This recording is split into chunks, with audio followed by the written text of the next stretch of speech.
আসসালামু আলাইকুম। মা আয়েশা এগ্রোর পক্ষ থেকে সকলকে জানাই স্বাগতম। আমরা মুরগির ছোট বাচ্চা ব্রুডিংয়ে অল্প কিছু জিনিস যদি মাথায় রাখি তাহলে আমাদের ব্রুডিং হবে অনেক সুন্দর, বাচ্চাগুলো থাকবে সুস্থ এবং সবল। বাচ্চা ডিম থেকে বের হওয়ার ৩৬ ঘন্টা পর্যন্ত কোনো খাবার দেয়া যাবে না। ৩৬ ঘন্টা পর তাদেরকে দিতে হবে লাইসোভিট অথবা লেবু চিনির পানি, ১ লিটার পানিতে ১ গ্রাম। এটি চলবে আগামী ৩ ঘন্টা। তারপর তাদেরকে খাবার হিসাবে দিতে হবে ব্রয়লার স্টার্টার অথবা সোনালি স্টার্টার ফিড।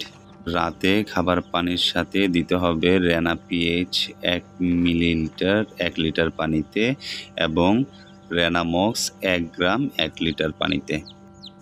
পরের দিন সকালে দিতে হবে লাইসোভিট, রেনাসি এবং থায়াবিন ১ লিটার পানিতে ১ গ্রাম করে।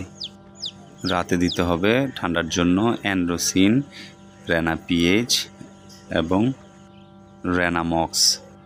এইভাবে চলবে ৩ দিন। চতুর্থ দিন চলবে শুধু সাদা পানি, সারাদিন সাদা পানি চলবে। আর পঞ্চম দিনে দিয়ে দিতে হবে VCRDB ভ্যাকসিন ১ চোখে ১ ফোঁটা করে। আলহামদুলিল্লাহ, এই কাজগুলো সম্পন্ন হলেই আপনার ব্রুডিং পিরিয়ড খুবই সুন্দরভাবে সম্পন্ন হবে। আলহামদুলিল্লাহ। এবার আসি তাপমাত্রার বিষয়ে। তাপমাত্রা থাকতে হবে ৩৫ ডিগ্রি সেলসিয়াস। আর এই সঠিক তাপমাত্রা যদি মেনটেন করা যায় তাহলে আপনার মুরগির বাচ্চাগুলো থাকবে সুস্থ এবং সবল।